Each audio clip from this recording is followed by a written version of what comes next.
चलिए तो शुरू करते हैं। आज की क्लास में हमने अभी तक जो चर्चा की थी वो की थी कि हमारे जो वर्ल्ड बैंक ग्रुप हैं उसमें 5 इंटरनेशनल ऑर्गेनाइजेशन, कितने ऑर्गेनाइजेशन होते हैं वर्ल्ड बैंक ग्रुप में? 5। कौन कौन से? IBRD, IDA, IFC, मीगा और ICSID। ठीक है, ये 5 हमारे हैं जो वर्ल्ड बैंक के साथ वर्ल्ड बैंक का हिस्सा है। ठीक है, ये 5 ऑर्गेनाइजेशन हैं। International bank for reconstruction and development, international development association, international finance cooperation, multilateral investment guarantee agency and international settlement for settlement of investment dispute. तो इन 5 को मिला के हम बनाते हैं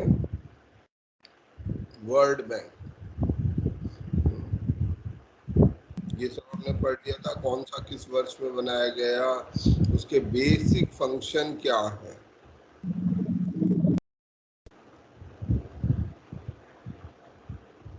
जो कलेक्टिव फंक्शंस में क्लीन एयर इनिशिएटिव एक वर्ल्ड का प्रोजेक्ट है, इंटरनेशनल हेल्थ पार्टनरशिप एक प्रोजेक्ट है, IHP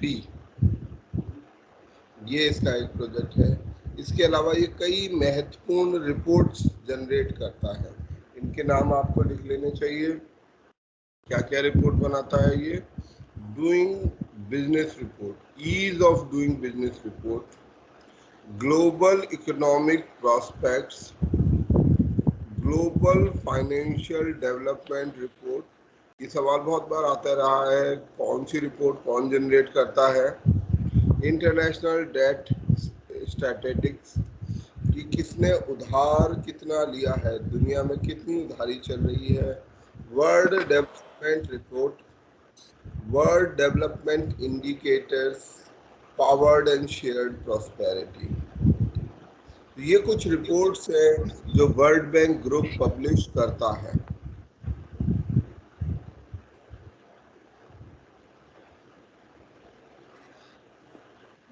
वर्ल्ड बैंक ग्रुप के साथ में इसका एक और एसोसिएट संस्थान है, और हमने इस पर चर्चा भी की थी कि जो ब्रेटन वुड कॉन्फ्रेंस हुई थी, ब्रेटन वुड की जो कॉन्फ्रेंस हुई थी जुलाई 1944 में, यहाँ पर IMF का आइडिया, इंटरनेशनल मॉनेटरी फंड, क्योंकि हमने ये देखा था, हमने चर्चा की थी कि ग्रेट डिप्रेशन दुनिया में एक विशेष घटना हुई थी जिसका नाम है ग्रेट डिप्रेशन। आर्थिक मंदी, बड़ी आर्थिक मंदी, ये आर्थिक मंदी का दौर 1929 से शुरू हुआ था और अगले 10 सालों तक चलता रहा। इस आर्थिक मंदी ने दुनिया के सभी देशों में, सभी में कुछ खास देशों में जिसमें जर्मनी, कुछ यूरोप के और देश शामिल हैं, जहां पर बेरोजगारी की समस्या,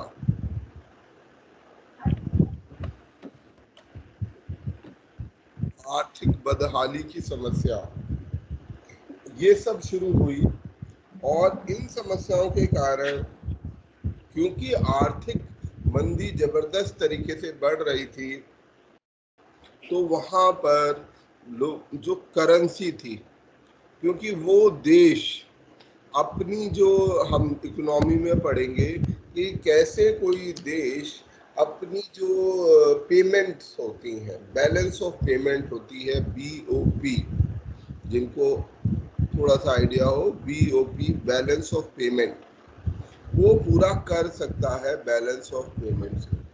तो बैलेंस ऑफ पेमेंट किसी भी देश को देनी होती हैं। एक तरह से अगर हम अपने पर्सनल हिसाब किताब में देखें तो हम कुछ लेते हैं और कुछ देते हैं। ठीक है, लेन देन जो हमारा होता है किसी भी व्यक्ति का, अब हर व्यक्ति का कुछ खर्च होता है। तो लेट से उसका 100 रुपए का खर्च है, और उसकी 100 रुपए की या 110 रुपए की आमदनी है, ठीक है, उसको 110 रुपए मिलेंगे और 100 रुपए देने हैं, तो उसके पास कुल कितने बच जाएंगे? 10 रुपए। ऐसे ही तो ऐसे में ये सिस्टम अच्छे से काम करता रहता है, उस आदमी को उसका लेना देना मेंटेन्ड रहता है, क्योंकि उसको कोई दे भी देगा कि भाई ठीक है, इसको 100 रुपए अगर की आवश्यकता है, आपको सामान खरीदना है, तो आप जाकर क्रेडिट पर भी सामान ले सकते हैं।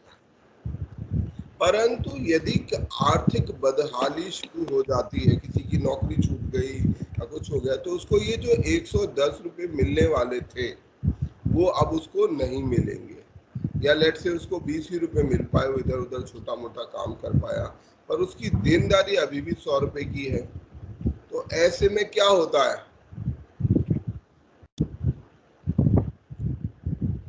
ऐसे में क्या होता है? अगर कोई एक व्यक्ति है जिसकी नौकरी छूट जाए और वो अपना जो सर भी इस केस में वो जो इस केस में चीजें, भी सोचता है कि मुझे कहीं से कुछ फंड मिल जाए। हाँ, नहीं, पर एक और नॉर्मल देखो, हमें क्या, मेरा हमेशा ये मानना है, चीजों को बहुत सिंपल करके समझोगे तो अच्छा रहेगा।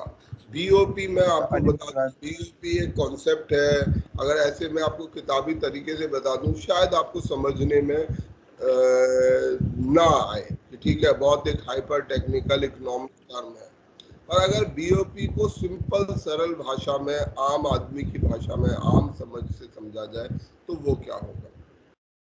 तो आप मुझे ये बताइए, यदि किसी आदमी का कोई आदमी अपने सामान के खर्च के लिए एक राशन की दुकान या जो भी परचून की दुकान होती है वहां से सामान लेता है और किसी कारण उसकी नौकरी छूट जाती है, तो उसके साथ क्या होता है? सर वो उधार बिना लेता पैसे है। के देना कोई बंद कर दुकानदार देता उनको है, जो बिना यहाँ पैसे के कोई परचेजिंग नहीं कर पाएगा। उधार लेना बंद पहले कर उससे देता मिल है। रहा था सामान, क्योंकि उसको वो से पता था कि इसके पास इतने पैसे आएंगे, जबकि आज भी मेरे पास पैसे नहीं है, मैं उधार में ले रहा हूँ, है ना, परंतु मेरे उसको दुकानदार को ये पता है कि इसको 30 तारीख को तनख्वाह मिलेगी, 30 तारीख को इसको इतने पैसे मिल जाएंगे, तो ये पैसे दे देगा। तो ऐसा नॉर्मल सिस्टम चलता है। परंतु यदि किसी कारण से उसकी नौकरी या उसकी पेमेंट चली जाए, तो उसको जो पैसा, जो उसकी जरूरत होती है, बेसिक जरूरत होती हैं, वो भी पूरी होनी शुरू हो जाती हैं। और इस चीज को अगर हम देश के लेवल पे ले जाएं, कंट्री लेवल पे, नेशनल लेवल पे ले जाएं, तो उसे बीओपी क्राइसिस बोलते हैं, balance of payment crisis. Balance of payment crisis मतलब कि आपके पास जो अपनी उधारी को पूरा करने के लिए पैसा नहीं है। अब जब बीओपी क्राइसिस होगा तो आपको कोई सामान देना बंद कर देगा। अगर देश के कंसेप्ट में देखा जाए तो हम बहुत सारा इंपोर्ट करते हैं। हम भारत देश की बात कर लेते हैं। भारत अपना तेल आयात करता है, मशीनें आयात करता है, बहुत सारी चीजें आयात करता है, इंपोर्ट करता है, तो उसको मिलनी बंद हो जाएगी। भारत के साथ भी एक बार ये सिचुएशन आ चुकी है। तो ऐसे में क्या होगा, उसको उसकी जरूरत की चीज मिलनी बंद हो जाएगी। अब भारत में मान लीजिए क्रूड ऑयल आना बंद हो जाए, तो भारत क्या होगा, रुक जाएगा, सारी गाड़ियां जहां खड़ी हैं वहीं खड़ी रह जाएंगी, ट्रेन बंद हो जाएंगी, हवाई जहाज चल नहीं पाएंगे। तो ऐसी सारी समस्याएं हमारे साथ बीओपी क्राइसिस से, और जो वो देश है, वो जो देश है, वो और क्राइसिस में जाते जाएगा, क्योंकि अब उसकी सारी चीजें बंद हो गई। तो वो क्राइसिस का ऐसा ट्रैप, जाल बन जाएगा कि अब वो उस क्राइसिस से और उलझता जाएगा। ऐसे में पहले ही वो बदहाली से, आर्थिक बदहाली से पीड़ित है, वो बदहाली और बढ़ जाएगी, क्योंकि अब कोई इकोनॉमिक एक्टिविटी नहीं हो रही। इकोनॉमिक एक्टिविटी नहीं हो रही तो पैसा और नहीं आएगा, और नहीं आएगा तो और बदहाली में जाएगा। ऐसा होता है आर्थिक तंगी के दौर के अंदर। जब आर्थिक मंदी आती है तो ये कि विशियस साइकिल, ठीक है, एक विशियस साइकिल की, जैसे हम ट्रैप है, ये एक टाइप का ट्रैप है, विशियस साइकिल है कि हम एक चक्र में फंस जाते हैं। जैसे गरीबी भी, पॉवर्टी अपने आप में एक विशियस साइकिल है, कैसे है पॉवर्टी एक विशियस साइकिल? मैं एक डायग्राम के जरिए से समझाने की कोशिश करता हूँ। मान लीजिए यहाँ एक आमदनी है किसी आम आदमी की। अब इसकी आमदनी कम होती है। आमदनी कम होने के कारण ये अपनी जो और जरूरत होती हैं, अपने बच्चों की एजुकेशन, अपनी हेल्थ, इन सब पर पैसा खर्चा नहीं कर पाता। अब एजुकेशन पे पैसा नहीं खर्च करेगा, हेल्थ पे पैसा नहीं करेगा, बार बार बीमार रहेगा, काम करने नहीं जा पाएगा, बच्चे उसके पढ़ नहीं पाएंगे, तो क्या होगा? उसकी इनकम और कम हो जाएगी। इनकम और कम हो गई। अब जब इनकम कम होगी तो एजुकेशन हेल्थ पे पैसा कम और खर्चा होगा, और ये गरीबी का एक ट्रैप है, पावर्टी ट्रैप है। पावर्टी मैं हमेशा इसलिए आप लोगों को सभी को दोहराता हूँ क्योंकि हमारा जो काम, हमारी जो सोच है, जिस चीज के लिए वो कोशिश है, वो ये है कि हमें इस ट्रैप से बाहर निकलना है। हम एक जाल में फंसे हुए हैं, ठीक है, ध्यान रखिए, हम एक जाल में फंसे हुए हैं। पावर्टी, गरीबी एक ऐसा जाल है, एक ट्रैप है। क्या होगा? क्योंकि आपके पास आमदनी कम है, आमदनी कम होने के कारण अपने शिक्षा, हेल्थ और जो ह्यूमन डेवलपमेंट की जरूरत है आप उनको पूरा नहीं कर पाएंगे। उनको पूरा नहीं करेंगे तो आपकी आमदनी, क्योंकि आप खुद नहीं पढ़ पाए तो इसलिए आपको लो सैलरी वाली नौकरियां मिलेगी। लो सैलरी वाली नौकरी मिलेगी तो आप आने वाली जनरेशन की एजुकेशन अच्छी नहीं कर सकते। उनकी एजुकेशन अच्छी नहीं करोगे तो उनको भी नौकरी नहीं मिलेगी, और ऐसे आप generation to generation, generation to generation लोग पावर्टी में, गरीबी में घूमते रहेंगे। तो ये एक ट्रैप है, इस ट्रैप में हम फंस जाते हैं। ऐसे ही इकोनॉमिक डिप्रेशन या स्लम, आर्थिक मंदी एक ट्रैप होती है। ये भी एक ट्रैप है। डिप्रेशन एक ट्रैप है। क्या होता है इसमें? हमारा जीडीपी क्या होता है? इनकम। अभी मैं इनकम समझा देता हूँ आपको, जीडीपी का कॉन्सेप्ट अभी नहीं पता। किसी देश की इनकम कम हो रही है, घट रही है, वो देश की इनकम कम हो रही है तो उसकी वो तमाम और चीजें अपनी पूरी नहीं कर पा रहा, उसकी इकोनॉमिक एक्टिविटीज कम हो रही हैं। आर्थिक, जैसा मैंने कहा, तेल नहीं आया तो हमारे सब गाड़ी घोड़ा सब बंद हो गए, हम मेडिएवल इकोनॉमी में जाते जाएंगे, और इकोनॉमिक एक्टिविटी कम होंगी तो इनकम और कम हो जाएगी। तो ये भी एक प्रकार का ऐसा ही ट्रैप है। इसको विशियस साइकिल, हिंदी में कुछ कुचक्र शब्द बोलते हैं, तो विशियस ट्रैप, विशियस साइकिल में हम फंस जाते हैं। तो इस बात को रियलाइज किया गया था 1944 में। इस बात को समझा गया कि भाई ये जो ट्रैप है ये बहुत खतरनाक है, और ये ट्रैप ना केवल उसको ले डूबता है जो उस ट्रैप में है। जैसे जो हालात हुए ग्रेट डिप्रेशन के दौरान, जर्मनी की हालत, इकोनॉमी उसकी डूबती गई। जर्मनी के पास पैसा नहीं था, पैसा ना होने के कारण उसकी इकोनॉमी कम हो गई, उसकी करेंसी बिल्कुल जीरो हो गई, करेंसी की कोई वैल्यू नहीं रह गई, करेंसी खत्म हो गई। अदर इकोनॉमिक एक्टिविटीज जो थी वो खत्म होती गई, आर्थिक एक्टिविटी बंद हो गई, बेरोजगारी बड़े स्तर पर फैलने लग गई, चारों तरफ सभी लोग बेरोजगार होते गए। और ऐसे में हालात बने हिटलर को या किसी भी फासिस्ट रूलर को अपने लिए जगह बनाने के। तो हिटलर ऐसे समय पर स्थापित हुआ और लोगों को ये उम्मीद रही कि हाँ, जो हिटलर है वो हमें इन सब समस्याओं से मुक्ति दिलाएगा। और इस कारण से तो अगर कोई देश कोई ये सोचे कि नहीं, हम आइसोलेशन में हैं, कोई दूसरा देश मुसीबत में फंसा हुआ है, उसे फंसा रहने दो, हमारे को क्या मतलब है। जर्मनी का पड़ोसी है फ्रांस, या जर्मनी का पड़ोसी है इंग्लैंड। अब ये पड़ोसी कहते हैं हमें क्या मतलब भाई, जर्मनी में कुछ भी होता रहे। ऐसा होता नहीं है इंटरनेशनल या कहीं भी, हम देश के अंदर भी, घर के आसपास भी, कहीं भी जब हम एक दूसरे का लव दी दाई नेबर,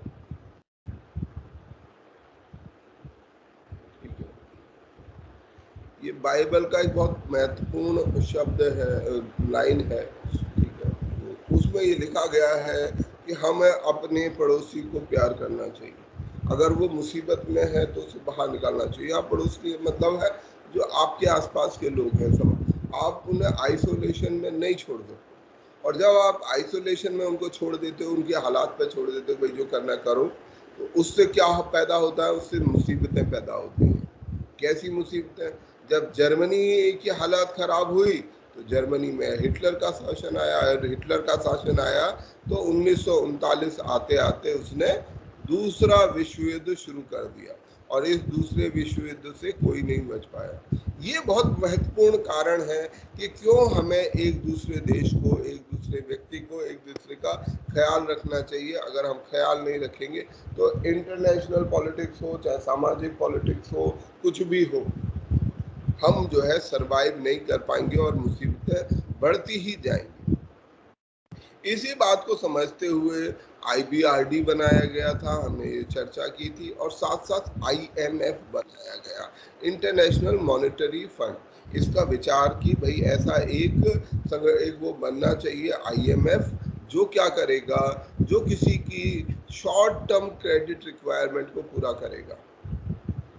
अगर किसी के घर में किसी की नौकरी चली गई है, अब ऐसा नहीं कि उसकी नौकरी चली गई तो हमेशा पूरे जीवन भर ही वो बेरोजगार रहेगा।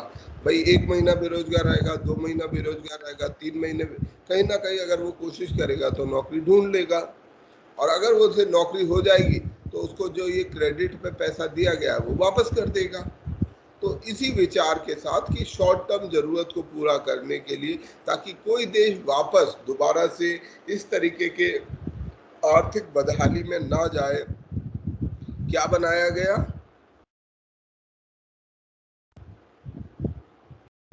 क्या बनाया गया? IMF।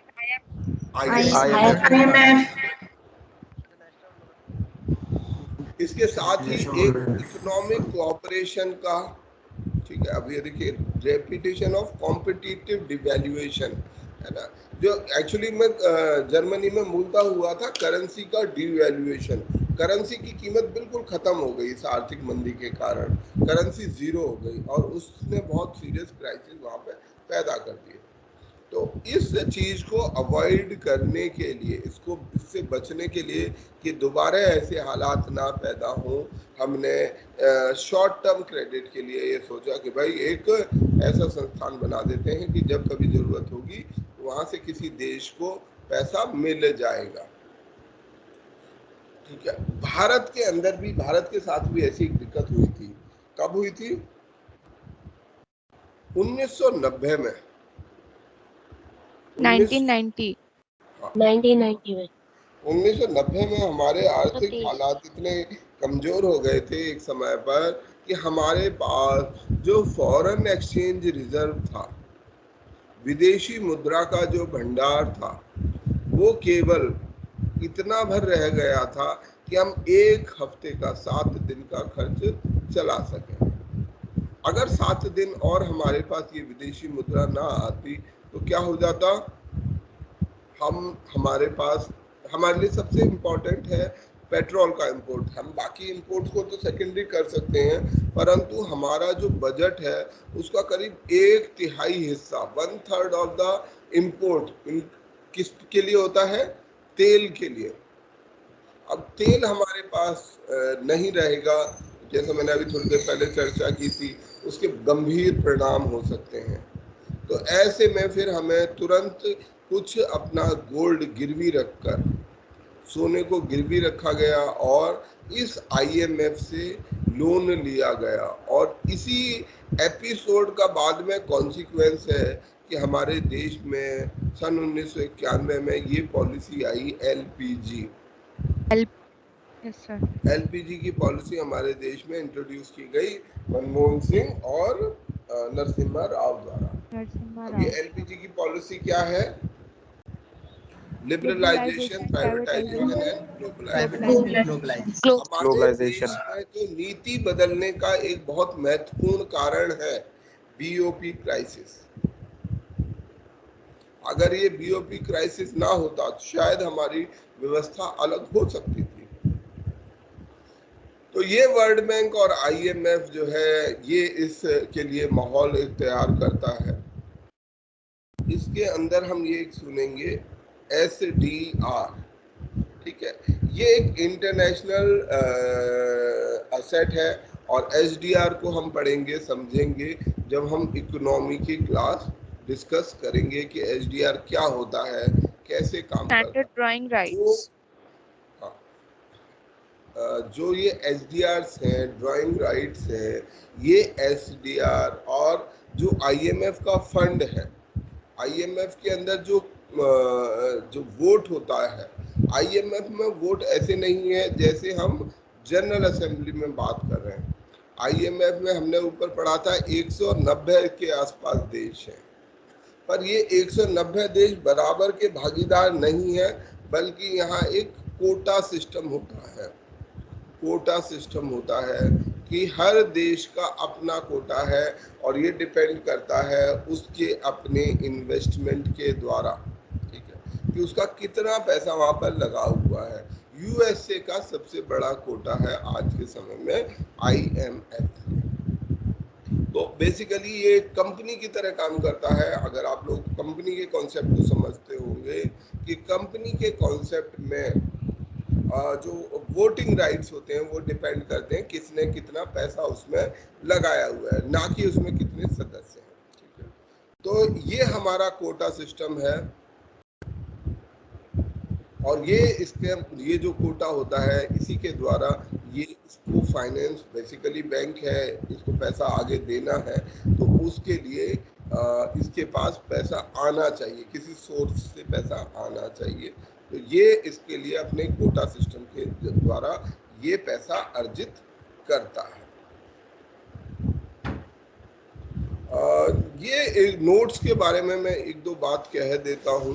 शायद कुछ में बच्चों ने मैसेज भी किया था, एक बच्चे ने उसका मैसेज ठीक था, वैसे मैं उसमें कोई आपत्ति नहीं दर्ज कर रहा हूँ। फिर भी मैं एक चीज़ जनरल आप लोगों को बोलना चाहूँगा, जो ये नोट्स हैं ये 2019-20 में बनाए गए थे। तो अभी क्या है कि यहाँ पर कुछ नंबर्स, जैसे नंबर्स जो है, जैसे अभी मैंने बोला 179 देश लिखा हुआ था, 189 कंट्रीज, बट हो सकता है ये नंबर चेंज हो जाए, तो there could be a slight variation in numbers. तो आपको इस फैक्ट्स को इसी तरह पढ़ना होगा, क्योंकि ये सभी नंबर्स जो होते हैं ये डायनामिक होते हैं, ये फिक्स नहीं है। आज 2 नए देश ऐड हो गए तो नंबर बढ़ जाएगा, कोई देश चला गया तो नंबर घट जाएगा। तो यहाँ पर हमें ये ध्यान रखना है कि हमें समझते साइन पढ़ते समय नंबर्स को, वैसे ठीक है ये मैं मानता हूँ कि इन नंबर्स का इतना महत्व नहीं है। हमें जब भी कोई चीज़ याद कर रहे हैं हमें एक मोटा नंबर, मतलब एक जैसे कहते हैं राउंड की वैल्यू याद होनी चाहिए, लगभग तो याद रहना चाहिए। एग्जैक्ट अगर हम 179 90 देश, और इसके लिए हमें जनरली आर्ग्यूमेंट की भी जरूरत नहीं पड़नी चाहिए, क्योंकि ये नंबर जब तक कि आपसे प्रिसाइजली ना पूछा जाए, नंबर कुछ जगहों पर महत्वपूर्ण हो जाते हैं, जैसे हमारा GDP संबंधित या कोई नंबर जो महत्वपूर्ण रूप से बदला है, परंतु सभी नंबर्स को लेके हमें मैं ऐसा मानता हूँ बहुत कंसर्न होने की कि हमारे नंबर एग्जैक्ट हो तो बहुत अच्छी बात है, ये नहीं है कि नहीं अच्छी बात है, परंतु अगर थोड़े बहुत ऊपर नीचे होते हैं आप उसको, और आपको उसे लगातार अपडेट करना है। तो ये बात आप सभी याद रखिएगा। बहुत जगह पर यहाँ पर कुछ नंबर्स आएंगे, ये परसेंटेज है, जैसे कोटा है हमारा IMF के अंदर में जो कोटा है वो कितना है 2.76%, चाइना का 6.4, पर ये कब था, ये 2019-20 में था, अब चल रहा है 2021-22। अब ऐसे में ये 2 साल के अंतर में हो सकता है ये नंबर थोड़ा बढ़ गया हो सकता है ये नंबर थोड़ा सा घट गया हो सकता है 17 रह गया हो, पर अगर हमें लगभग भी याद रहता है कि लगभग 17%, सबसे ज़्यादा कोटा किसका है, USA का, सबसे ज़्यादा दूसरे नंबर पर चाइना का, और इंडिया का लगभग 2-2.5% के आसपास कोटा है। इतना अगर हम याद रखेंगे तो हम लोगों को किसी भी क्वेश्चन को अटेम्प्ट करने में सहूलियत रहेगी। इतना बारीक सवाल नहीं आएगा, मोटा मोटा ही सवाल आता है, हम मोटे मोटे फैक्ट्स को गड़बड़ कर देते हैं। तो ये मैं यहाँ पर नंबर्स के लिए बोलना चाहूँगा। तो हमारा जो आईएमएफ का कोटा है, ये जो सिस्टम है जिसमें हर आदमी अपने जो फंड है, कितना उसका फंड है, उसके अनुसार उसका कोटा तय होता है। और ये बहुत बड़ा कारण है कि यूएसए इसमें आईएमएफ में या वर्ल्ड बैंक में यूएसए की प्रेजेंस बहुत महत्वपूर्ण हो जाती है। अगला ऑर्गेनाइजेशन जिसकी हम बात कर रहे हैं, अगला ऑर्गेनाइजेशन जिसकी हम बात कर रहे हैं वो है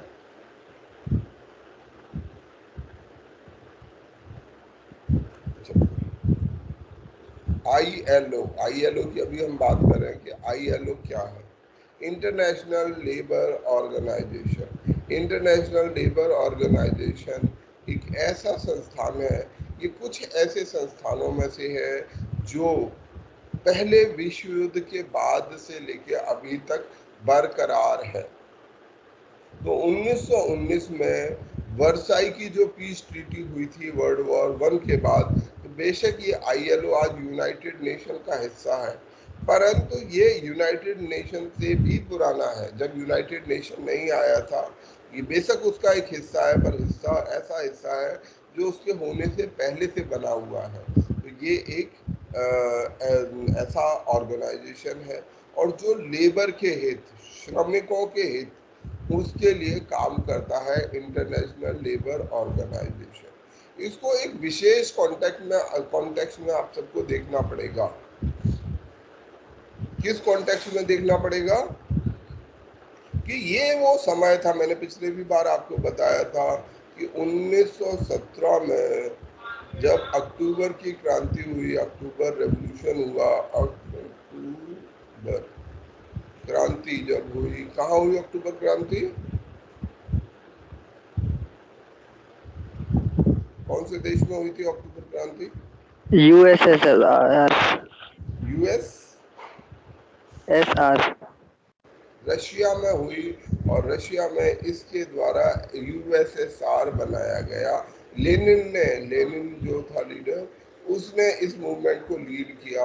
और ये समय ऐसा था इस अक्टूबर क्रांति के बाद, वैसे तो उस समय पर पूरे जगह पर जो वर्कर्स थे, जो फार्मर्स थे, उनका कॉन्शियसनेस लेवल, उनके सोच का जो दर्जा था वो कहीं ज़्यादा बड़ा था। सोच उनकी बहुत व्यापक थी। और उस समय में मतलब जो मजदूर वंचित वर्ग है, उसमें आपस में म्यूचुअल कोऑपरेशन भी काफ़ी था। लोग एक दूसरे पर विश्वास काफ़ी करते थे, तो वो सोच के लेवल पर भी आगे थे। और इसी सोच ने बाद में समाजवादी आंदोलन, साम्यवादी आंदोलन की स्थापना करी। और ये जो आईएलओ था, ये भी इसे भी इसी कॉन्टेक्स्ट में देखा जाना चाहिए। मैं ऐसे कहता हूँ कि ये 1910 एक्चुअली यूरोप में ये पहले शुरू हो चुका था। 1905 से लेके 1970 या 80 तक का ये दौर रहा, जिस समय पर हमारे जो मजदूर किसान थे, उनका जो कॉन्शियसनेस लेवल था, जो चेतना का स्तर था, वो कहीं ज़्यादा बड़ा था इन 75 सालों में। और इसके कारण बहुत से महत्वपूर्ण बदलाव हुए। हड़ताल होना, जैसे हड़ताल की अपनी एक सिग्निफिकेंस है, पर आज हम देखते हैं हड़ताल की कोई सिग्निफिकेंस नहीं है। कोई इस बात से प्रभावित नहीं होता कि कहाँ कौन सी हड़ताल हो रही है।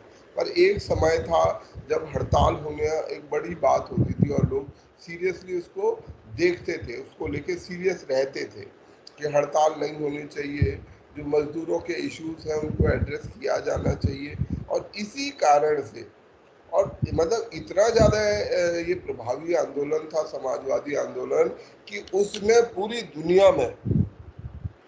दुनिया में एक प्रकार का एक तरीके का डर, खासतौर में किसके भीतर वो डर था? पूंजीवादी वर्ग। जो सर कैपिटलिस्ट बोलते हैं ना, पूंजीवादी। जी, पूंजीवादी या जो इंडस्ट्रियलिस्ट वर्ग है, उसके भीतर में एक जो पूंजीवादी देश थे उनके भीतर एक डर पैदा किया। तो ये डर जो है इस समय पर मौजूद था, और इस डर के कारण भी ये इंटरनेशनल, ये लोगों को समझ आ रहा था कि जो पूंजीवादी तबका भी था कि हमें मजदूरों के हितों का ध्यान रखना पड़ेगा। ये समय वो था जब मजदूरों का उत्पीड़न बड़े स्तर पर, भयंकर स्तर पर होता था। उनको बहुत कम लो वेजेस, आज हम कहते हैं ना कि हमें 8 घंटे काम करना, लो वेजेस, बहुत कम तनख्वाहें दी जाती थी। काम के घंटे 12 से लेके 14 घंटे प्रतिदिन होते थे। कोई हॉलीडे नहीं होता था, अगर आप छुट्टी करोगे तो आपकी तनख्वाह कटेगी। जो काम करने के दौरान बहुत से लोगों की मृत्यु हो जाती थी या बीमार हो जाते थे। वर्किंग कंडीशंस बहुत ज़्यादा बुरी थी।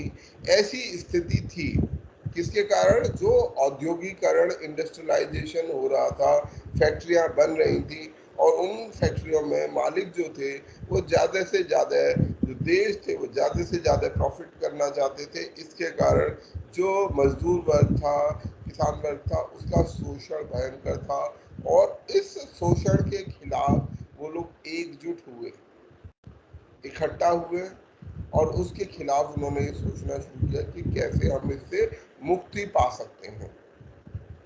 और दुनिया में इस बात का डर भी आया कि भाई कहीं ना कहीं ये चीज़ हो सकती है। अगर रशिया एक देश में इतना बड़ा देश था, उसमें ये बदलाव हो सकता है, तो ये बाकी देशों में भी ये बदलाव हो सकता है। और इस तथ्य ने, समाजवाद या कम्युनिज्म के इस डर ने आगे का इतिहास बदलने में बहुत बड़ी भूमिका निभाई। तो ILO इसका एक प्रतिनिधि है, इंटरनेशनल लेबर ऑर्गेनाइजेशन, ठीक है। और ये पहली स्पेशलाइज्ड एजेंसी बनी क्योंकि उससे पहले की है। ILO जो है कुछ बेसिक फंडामेंटल राइट्स के लिए कुछ कन्वेंशंस, मतलब इसमें कुछ ऐसे नियम कि सभी लोग, ये कन्वेंशन है, सभी इस नियम का पालन करेंगे। तो जैसे फोर्स्ड लेबर कन्वेंशन, आज हम अपने आसपास देखते हैं बलात् श्रम, ठीक है, फोर्स्ड लेबर हमें दिखाई नहीं देती, पर उसमें से खत्म करने में ILO का और समाजवादी आंदोलन का बड़ा हाथ है। Abolition of forced labour convention, equal remuneration convention, यानी कि सबको बराबर इक्वल वेजेस दी जाए, सभी को तनख्वाहें बराबर हो। नहीं तो पहले क्या होता था, अलग अलग आदमियों को, महिला पुरुष को अलग तनख्वाह दी जाती थी। कोई किसी इलाके से है तो जो वेजेस थे वो इक्वल नहीं थे, सेम वेज के लिए, सेम काम के लिए सेम वेजेस नहीं थे।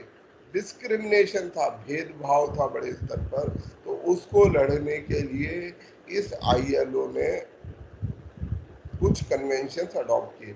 मिनिमम एज कन्वेंशन, ठीक है, जो लेबर स्टैंडर्ड्स हैं, तमाम तरीके के जो लेबर स्टैंडर्ड हैं, आज हम देखते हैं फैक्ट्रियों के बाहर लिखा होता है यहाँ 18 साल से, जो लिखा रहता है कि 18 साल से कम के वो काम नहीं करते। वो क्यों लिखा रहता है? उसके लिए मिनिमम एज कन्वेंशन ये तय किया गया कि नहीं भाई, एक एज से कम छोटे बच्चों को हमें काम पर नहीं रखना चाहिए। चाइल्ड लेबर को रोकने के लिए कन्वेंशन किया गया कि भाई हमें चाइल्ड लेबर यानी कि बाल श्रम को खत्म करना है।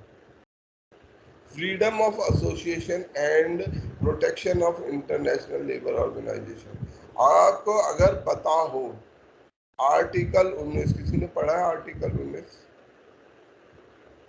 भारत में यस सर। आर्टिकल 19 है, उसके अंदर क्या क्या प्रावधान है, क्या क्या स्वतंत्रताएं हैं उसमें? फ्रीडम ऑफ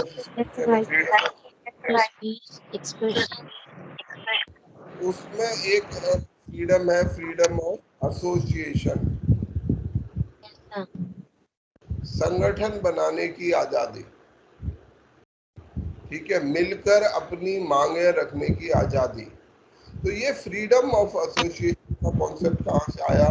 वो भी इस मजदूर आंदोलन से पैदा हुआ, क्योंकि मजदूर आंदोलन ने पहले के वो क्या करते थे, जो फैक्ट्री मालिक थे या जो भी लोग थे, वो क्या करते थे कि जो भी आदमी, भाई अब आज भी ये तरीका अपनाया जाता है, हमेशा ये तरीका अपनाया जाता है।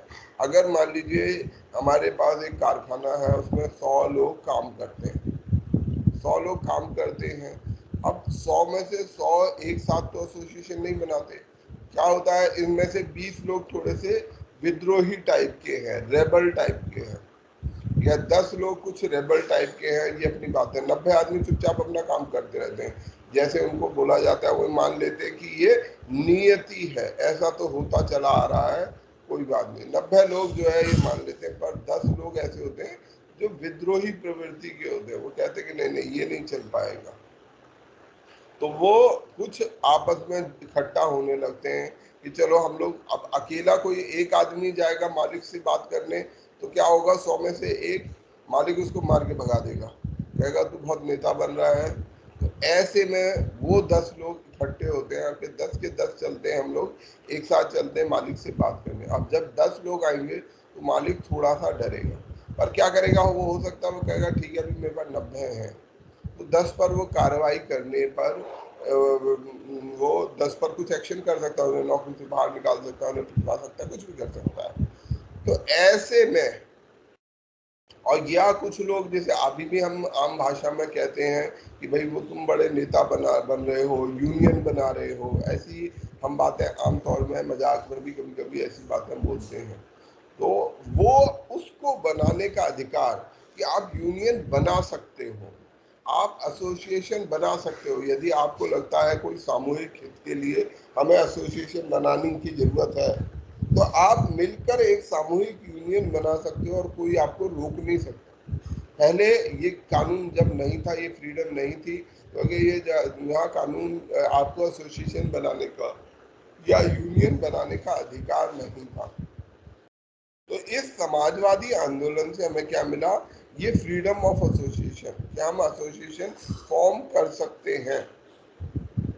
केवल एसोसिएशन कहाँ नहीं बन सकती, हमारा जो आर्टिकल 19 है, कौन उससे बाहर है, आर्मी और पुलिस इससे बाहर है, they can not form association, unions वो नहीं बना सकते। बाकी सभी कर्मचारी, जितने सिविलियन कर्मचारी, फैक्ट्री कर्मचारी हैं, गवर्नमेंट के कर्मचारी हैं, they have right to form association और यूनियन। इसके बाद 8वां अधिकार है हमें, जो ILO के कन्वेंशन के अंदर मिलता है, राइट टू ऑर्गेनाइज। ठीक है, इकट्ठे होने का अधिकार, ऑर्गेनाइज होने का अधिकार, और कलेक्टिव बार्गेनिंग का अधिकार। कलेक्टिव बार्गेनिंग का कि हम मालिक के पास एक साथ चलते हैं। अब एक आदमी जाएगा तो उसकी पिटाई हो जाएगी या उसको टारगेट किया जा सकता है, परंतु अगर सभी लोग इकट्ठे होकर जाएंगे तो किसी एक को टारगेट करना आसान नहीं होगा। तो कलेक्टिव बार्गेनिंग का अधिकार, ये सभी अधिकार हमें जो है हमारे समाजवादी आंदोलन ने दिए हैं, और ये समाजवादी आंदोलन के अधिकारों की पहचान ILO, इंटरनेशनल लेबर ऑर्गेनाइजेशन भी करता है।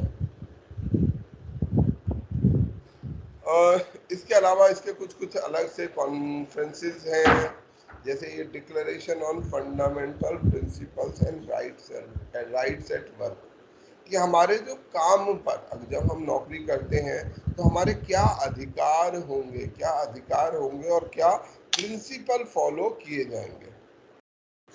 तो हमारा ये जो ILO है, इसने बहुत महत्वपूर्ण भूमिका और निभाई, और इसमें ये डिक्लेयर किया कि हम हर प्रकार के कंपलसरी लेबर, आज भी हम कुछ जगहों पर फोर्स लेबर की जानकारी प्राप्त कर सकते हैं कि वहाँ पर फोर्स लेबर मौजूद है। अबॉलिशन ऑफ चाइल्ड लेबर, बाल श्रम को खत्म करना, और elimination of discrimination in employment and occupation. बहुत जगह आज भी हम लोग जब कहते हैं ना कि एम्प्लॉयमेंट में डिस्क्रिमिनेशन नहीं होना चाहिए, अगर वो क्वालिफाइड है, अगर वो एलिजिबल है, तो उसको वो नौकरी मिलनी चाहिए, और वहाँ पर वो भेदभाव नहीं होना चाहिए। उस भेदभाव का खात्मा किया जाना चाहिए, अगर ऐसा कहीं भेदभाव है, कहीं लड़का आदमी औरत का भेदभाव होता है। बहुत सी फैक्ट्रियों में अगर औरत है तो उसको रखे जाने की संभावना कम होगी, और पुरुष है तो रखे जाने की संभावना ज़्यादा होगी। क्षेत्र वार भेदभाव हम देखते हैं, किसी क्षेत्र को वो पसंद करता है कि ये हमारे एरिया का है, वो हमारे एरिया का नहीं है। तो ऐसे बड़े सारे भेदभाव हमें दिखाई देते हैं। इंडिया यूनाइटेड नेशन का फाउंडर मेंबर है, इंडिया ILO का भी फाउंडर मेंबर है।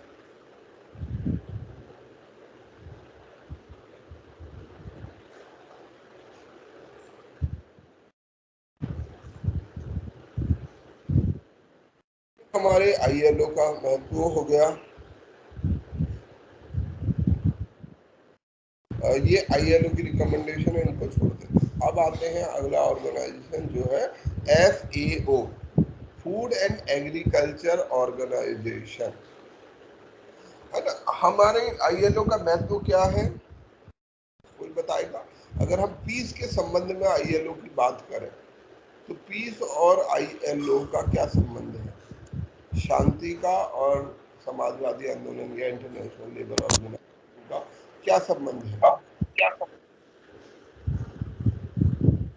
बताइए। अभी तो हम काफी इस पर चर्चा बार बार करते रहे हैं। कौन बोलेगा? एक जन कोई भी बोलो, शाबाश।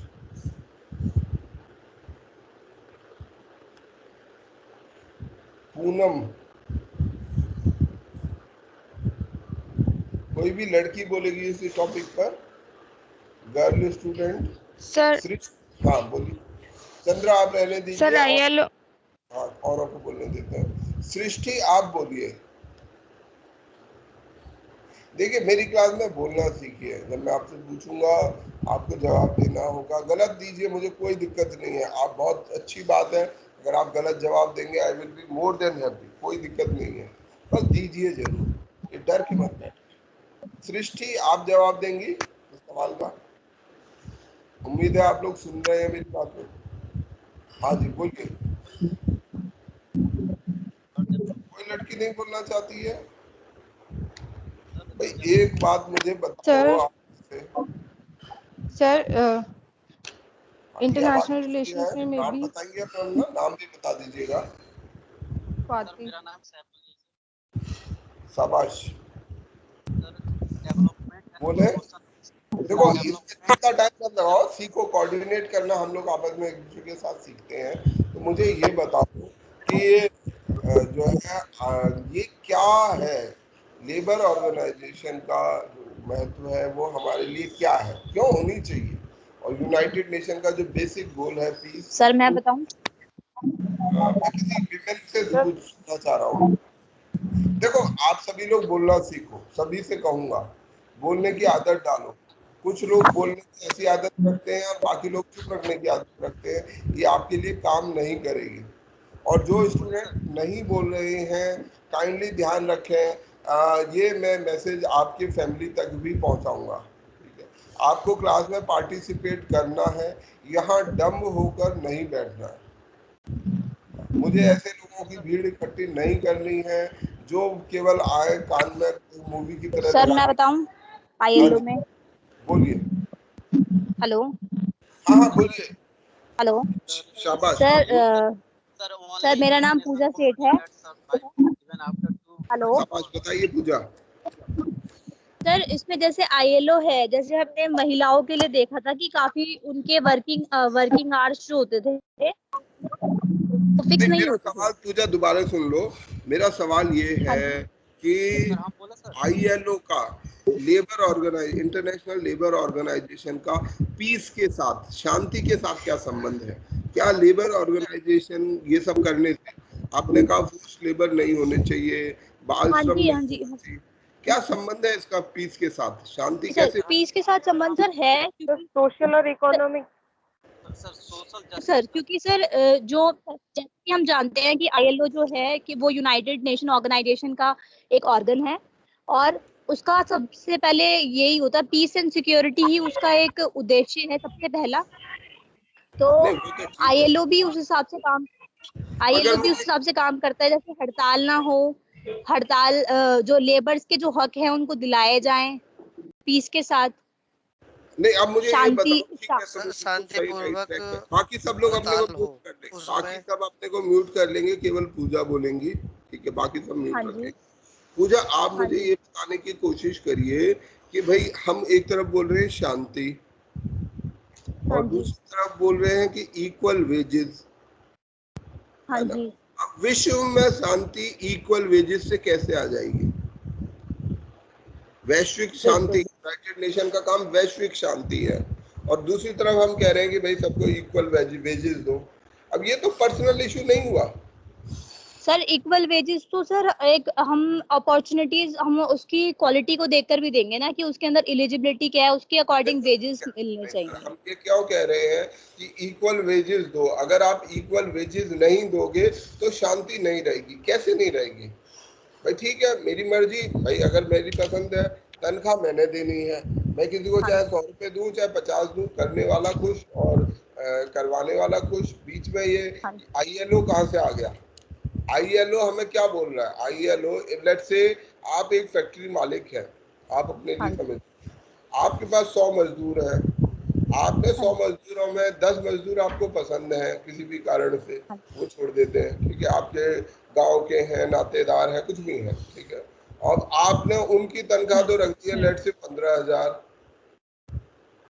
बाकियों की तनख्वाह कर दी है 30 आदमियों को देते हो आप 10,000, और महिला भी काम करती हैं, अब उन 30 महिलाओं को आप कहती हैं कि नहीं, औरतों को तो केवल 8,000 तनख्वाह मिलेगी। अब ये जो unequal wages for same work, काम सेम है, सभी काम एक ही कर रहे हैं, इक्वल वर्क इक्वल वेजेस के प्रिंसिपल को आप फॉलो नहीं करते, तो इससे शांति कैसे भंग हो जाएगी? सर रिबेल स्टार्ट हो जाएगा, हाँ पूजा, पीस भंग हो जाएगा। अनइक्वालिटी हो ही रही है इस चीज से सर, क्योंकि काम भी सेम है, हर चीज है, तो इसमें जेंडर कहाँ से आ गया कि वहां पर जेंडर को लेकर अनइक्वालिटी दिखाया जाए वेजेस को लेकर? तो सर शांति भंग होती है। यस सर मजदूरों में कॉर्पोरेशन नहीं रहेगा, कॉर्पोरेशन नहीं रहेगा। ये शॉर्ट टर्म के लिए तो कोई इशू नहीं होगा, बट लॉन्ग टर्म में सबको लगेगा कि हमारे साथ के लिए सर गलत हो रहा है। को लेकर अगर हम वेजेस अलग अलग करें तो उसको लेकर तो फिर शांति नहीं रहेगी। तो ये जो उनका जो चेतना स्तर है वो भी इसको लेके सबसे मेन तो पहले विद्रोह आ जाएगा, फिर लॉन्ग टर्म के बाद, और ये विद्रोह होगा तो वैश्विक ही होगा। ठीक है, थैंक यू सो मच। ठीक है, आप लोगों ने सबने जो बताया अच्छा बताया।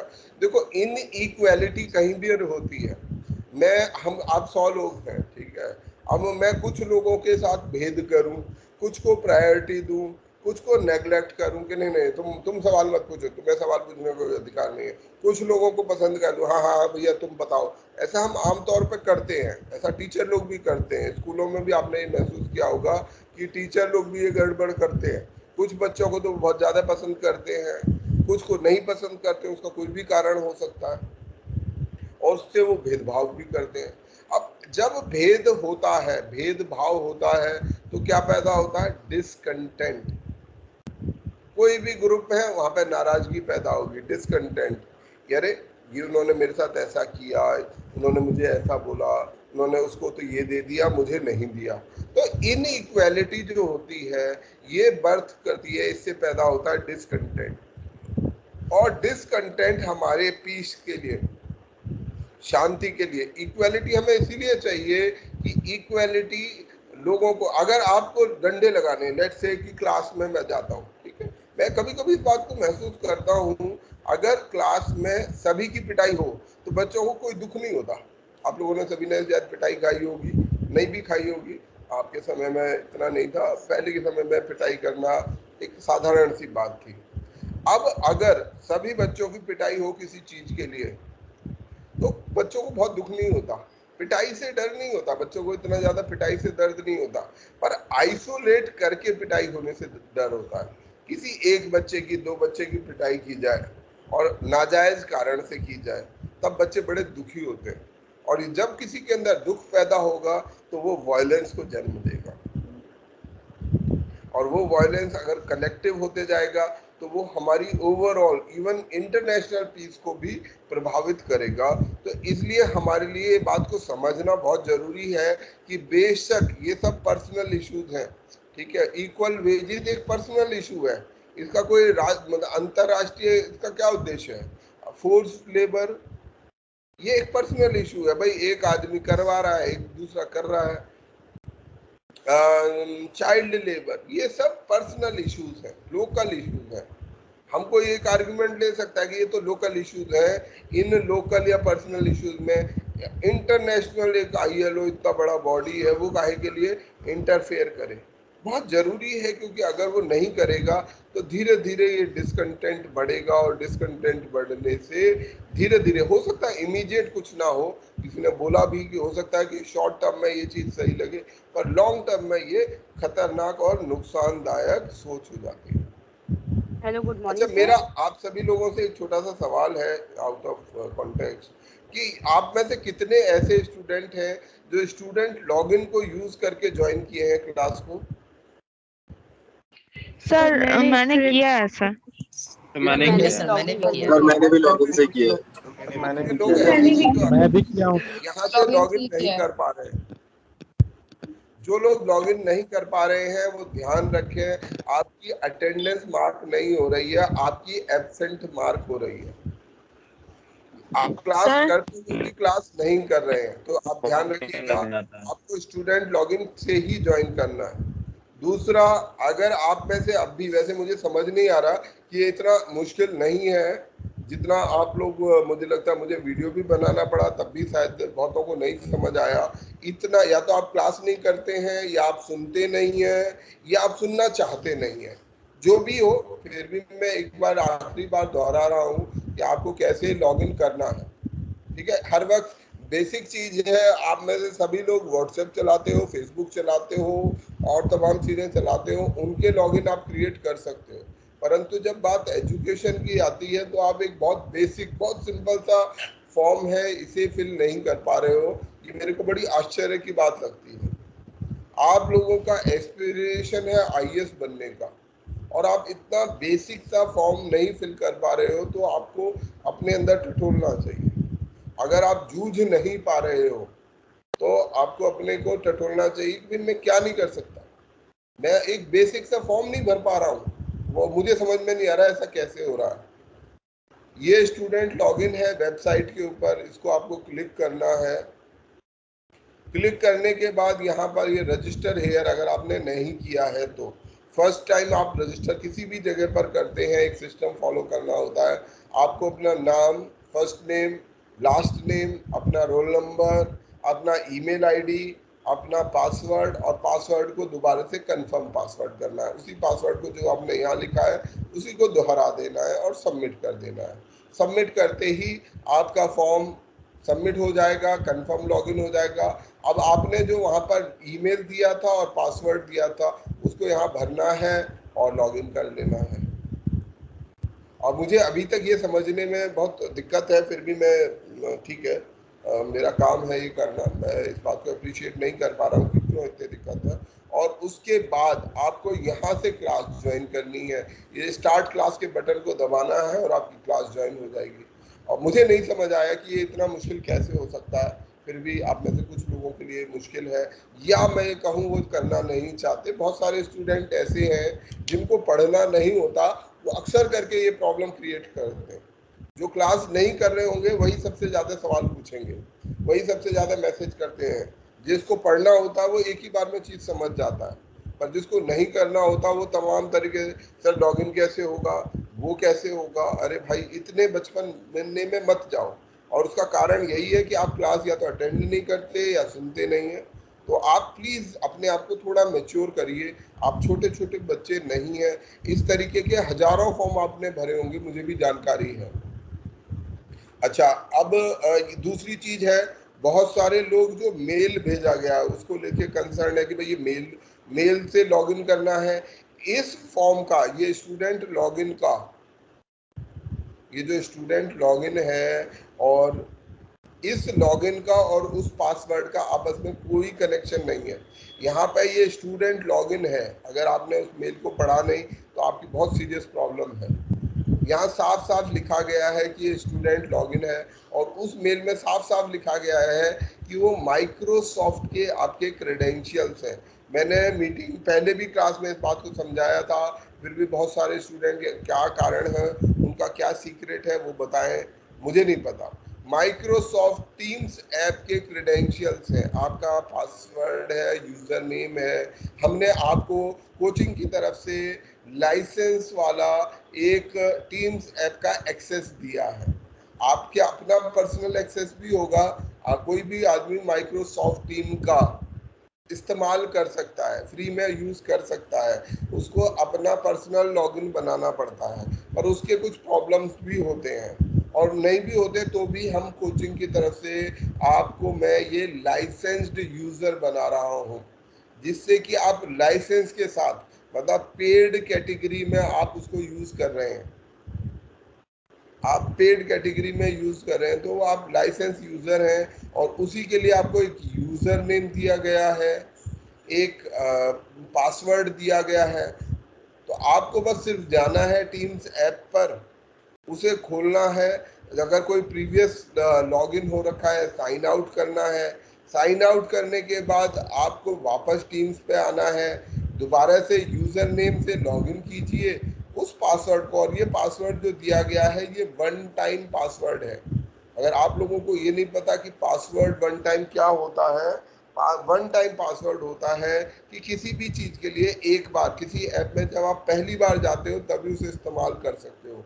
तो जैसे ही आप इस वन टाइम पासवर्ड को डालोगे, वो इसलिए होता है वन टाइम पासवर्ड क्योंकि वन टाइम पासवर्ड जो एडमिनिस्ट्रेटर होता है उसकी नॉलेज में होता है, मुझे पता है किस बच्चे का क्या पासवर्ड है। तो हम में से बहुत बार ये नहीं कोई चाहेगा कि मेरा पासवर्ड किसी को भी पता रहे, मुझे भी पता रहे, वो आप ना चाहोगे, नहीं चाहोगे। तो आप उसको, अपने पासवर्ड को आपको चेंज करना होता है। तो आपको ये वन टाइम पासवर्ड वहाँ भरना है, और 2 बार अपना पासवर्ड जो भी आप रखना चाहो उसको सेट करना है। तो अगर कोई अभी भी लॉगिन नहीं कर पाया है तो मुझे बता दे। पर मैं इतना एक्सपेक्ट करता हूँ कि कुछ कुछ बेसिक कंप्यूटर की यूटिलिटीज आप सभी लोगों को आनी चाहिए। अगर किसी का बैकग्राउंड बहुत ज़्यादा ऐसा है तो बताए, परंतु आज के समय में, आज के डिजिटल युग में, और आप लोग सब यंगस्टर्स हो, इतने बच्चे कोई नहीं होगा कि सर इसको यूज कर। हाँ जी बोलो। सर, ये स्टूडेंट्स लॉगिन में अपना पर्सनल ईमेल भर सकते हैं या फिर वो भरना है जो ईमेल में आया है? नहीं, केवल जो आपको यूजर नेम दिया गया है, आपको एक यूजर नेम दिया गया है आप सभी का, और वो ईमेल नहीं है, ध्यान रखिएगा, that is not a email, that is a user name. आपको एक यूजर नेम इस तरीके का होगा जिसमें वो आपका फर्स्ट नेम आएगा, किसी भी स्टूडेंट का फर्स्ट नेम, जैसे अगर मेरा है तो प्रवीण, उसके बाद प्रवीण के बाद एक नंबर आएगा, जैसे आपका रोल नंबर लेट से 3000 है, T3000 ये आपका रोल नंबर है, तो ये होगा प्रवीण 3000 deep.denpower.org है, जिस पर ये सारी हम ऑनलाइन एक्टिविटी कर रहे हैं। वो ये वेबसाइट है deep.denpower.org। इसका ये सिंपल यूजर नेम है, इस यूजर नेम को डालिए और पासवर्ड को डाल दीजिए और आपका लॉगिन हो जाना चाहिए। और पासवर्ड फर्स्ट टाइम भरते समय ध्यान रखिएगा, जब आप फर्स्ट टाइम पासवर्ड यूज करेंगे, जो आप अपना पासवर्ड सेट कर रहे हैं, आपको अपना पासवर्ड सेट करना पड़ेगा। तो जो पासवर्ड सेट करेंगे उसको कहीं ध्यान से लिख लीजिएगा, और उसमें कहाँ कैपिटल है, कहाँ स्मॉल है, कहाँ, क्योंकि यहाँ पर गलती की कोई गुंजाइश नहीं होती पासवर्ड में। पासवर्ड में अगर एक बाल के बराबर भी फर्क कर देंगे, पासवर्ड आपका काम नहीं करेगा। आपने स्पेस डाल दिया, आपने कैपिटल का स्मॉल कर दिया या स्मॉल का कैपिटल कर दिया, और नंबर, और कुछ स्टैंडर्ड पॉलिसी है पासवर्ड की, वो यूनिवर्सल हो गई है आजकल, कि एक लेटर कैपिटल होगा, एक स्मॉल होगा, एक नंबर होगा, और एक स्पेशल कैरेक्टर होगा, और कम से कम 8 कैरेक्टर्स का पासवर्ड होगा। ये बुनियादी चीज़ है। तो आप लोग अगर किसी कोई अभी तक लॉगिन नहीं कर पाया है तो लॉगिन कर लेना। जो मेल पर आपको भेजा गया है, मेल पर जो चीज़ भेजी गई है वो टीम्स ऐप का पासवर्ड और यूज़र नेम है। इसका स्टूडेंट लॉगिन से कोई लेना देना नहीं है, तो ये ध्यान रखकर आप इसको लॉगिन कीजिएगा। सर सर सर हाँ सर हाँ जी बोलिए। बोल रही हैं आप या मैं बोलूं? अब बोलो बोलो, एक जन तो कोई बोलो बोलो। सर मेरी ईमेल पे कोई पासवर्ड वगैरह नहीं आया है। आपकी जितनी भी प्रॉब्लम्स हैं, अगर आपकी कोई भी पर्सनल प्रॉब्लम है, किसी का मेल नहीं आया, पासवर्ड नहीं आया, कोई भी पर्सनल इशू है, आप में से कोई भी पर्सनल इशू को ना व्हाट्सएप पर रेज करेगा और ना क्लास में रेज करेगा। अगर वो कोई एक कॉम्बाइंड इशू है तब तो ठीक है कि भाई सभी स्टूडेंट को एक जैसी प्रॉब्लम आ रही है, तब ठीक है। परंतु जैसे किसी के पास मेल नहीं आया, अब आपका मेल आईडी गलत होगा, बहुत सारे कारण हो सकते हैं। तो आप एक पर्सनल जो कोचिंग का ऑफिशियल नंबर है उस पर एक सिंपल पर्सनल व्हाट्सएप कीजिए। जो लोग व्हाट्सएप ग्रुप में डिस्कशन करने लग रहे हैं इसमें क्या करेंगे, ऐसा क्या करना है, वो आपको नहीं करना है। वो व्हाट्सएप ग्रुप इसलिए नहीं बनाया गया है। व्हाट्सएप ग्रुप से आपको फिर डिसेबल कर दिया जाएगा, आपको प्रॉब्लम होगी बाद में। वो व्हाट्सएप ग्रुप केवल कुछ मैसेज भेजने के लिए कि भाई आज क्लास है, आज क्लास नहीं है, आज क्लास में कौन पढ़ाएगा, आज क्लास में क्या पढ़ाया जाएगा, या कोई स्टडी मटेरियल मैं शेयर करना चाहूँगा। ध्यान रखिएगा, मैं शेयर करना चाहूँगा। कोई स्टूडेंट उसमें स्टडी मटेरियल या कोई गुड मॉर्निंग गुड इवनिंग ये नहीं भेजेगा। आपको मैं पहले भी ये बात समझा चुका हूँ, हर एक स्टूडेंट अगर भेजना चाहेगा तो वो काम कभी नहीं हो पाएगा। 150-200 लोग हो, वो मैसेज फ्लडेड ही होता रहेगा, आपकी क्लास मिस होंगी, आपकी इंपॉर्टेंट इंफॉर्मेशन मिस होगी। अगर आपको कोई कलेक्टिव इशू लगता है, कोई बड़ा इशू लगता है, कोई चीज़ आपको समझ नहीं आ रही, कोई चीज़ बोली गई थी वो नहीं हो पाई, आप ग्रुप में डाल दीजिए, उसके लिए कोई दिक्कत नहीं है। पर it has to be collective, individual नहीं होनी चाहिए। ठीक है, आप जिसकी भी पर्सनल प्रॉब्लम है वो पर्सनल प्रॉब्लम मुझे शेयर कर लीजिएगा व्हाट्सएप पर। पर्सनली डायरेक्टली मैसेज भेजना है, ग्रुप में नहीं भेजना है। दूसरा, टीम्स ऐप पर लॉग इन करने में कुछ समस्याएं आ सकती हैं, आती हैं। ठीक है, अगर किसी को टीम्स ऐप की प्रॉब्लम आएगी तो वो भी अलग से भेजना, पर जो बेसिक चीज बताई गई है उसका ध्यान रखते हुए चलिए। अभी हम वापस, हाँ sir, good morning sir. Sir actually ना मेरी जो कॉलेज की क्लास है ना वो भी टीम पे ही होती है। सर मैंने अकाउंट भी बना रखा है, बट मैंने वहीं से स्टार्ट करी क्लास, बट सर मेरा रोल नंबर शो नहीं हो रहा। आपको शायद दोनों जगह साइन आउट करना पड़ेगा। आपको सबसे पहले साइन आउट करना है और उसके बाद अपना लॉगिन करना है। और सर साइन आउट नहीं हो सकता, कॉलेज की क्लासेस होती है वहां से। मेरे ख्याल से उसमें ऐसा नहीं होता ऑप्शन होती है सर। उसमें एक ऑप्शन होता है ऐड अकाउंट करके, तो उससे हम अपना जो अकाउंट होता है उसे स्विच कर सकते हैं। ठीक, ऐड अकाउंट कर लीजिए, एक साथ आपके दो अकाउंट दे रहा हूँ तो ऐसा प्रॉब्लम नहीं आया। चलो कोई बात नहीं, जिसको नहीं आया बहुत अच्छी बात है। चलो अब हम लोग आगे बढ़ते हैं। अभी भी ज्यादातर आप में से उससे लॉगिन करके नहीं आए हैं, टीम्स ऐप से लॉगिन आप नहीं कर पाए हैं। इसकी जरूरत मैं आप लोगों को बता देता हूं कि टीम्स ऐप में भी कई सारी चीजें आपको दी जाएंगी, तो वो आपको वहीं से करनी है। कुछ बच्चों ने लॉगिन कर लिया है, कुछ नहीं कर पाया है, क्योंकि ये जो लिंक भेजना है ये सारा आईडी बन गया ना, तो ठीक है। अब आप उसे यूज करिए, उसी से लॉगिन करिए, उससे आपको बहुत सारी साइड है। सर जो अपना ऑफिशियल साइट है कोचिंग का, उस पे तो मतलब उस पे लॉगिन नहीं कर पा रहा, जो आपका ईमेल के थ्रू पासवर्ड और ईमेल आईडी आया था मेरा। मैंने आपको दोबारा पहले भी समझाया है, वो जो मेल पे आया है और जो स्टूडेंट लॉगिन है वो दोनों अलग अलग हैं। आप ध्यान से पढ़िए, उस पर लिखा हुआ है मेल में माइक्रोसॉफ्ट क्रेडेंशियल्स, जिसका मतलब होता है ये माइक्रोसॉफ्ट के क्रेडेंशियल, यानी उसका यूजर नेम पासवर्ड है। जो वेबसाइट का लॉगिन पासवर्ड नहीं है, वेबसाइट के लिए कुछ नहीं भेजा गया है। वेबसाइट पे केवल आपको अपना लॉगिन खुद क्रिएट करना है। 2 मिनट जो हमने पहले ऑलरेडी कर चुके हैं। हाँ, तो बस उसका और जो आपको मेल भेजा गया है उनका आपस में कोई संबंध नहीं है। ठीक है, चलो अभी हम अपना पढ़ लेते हैं, कुछ टॉपिक पर वापस आ जाते हैं। ओके, चलिए अभी डिस्कशन को आगे बढ़ते हैं। तो ये आईएलओ की भूमिका, इंटरनेशनल लेबर ऑर्गेनाइजेशन की भूमिका है, जो हमारे से संबंधित है।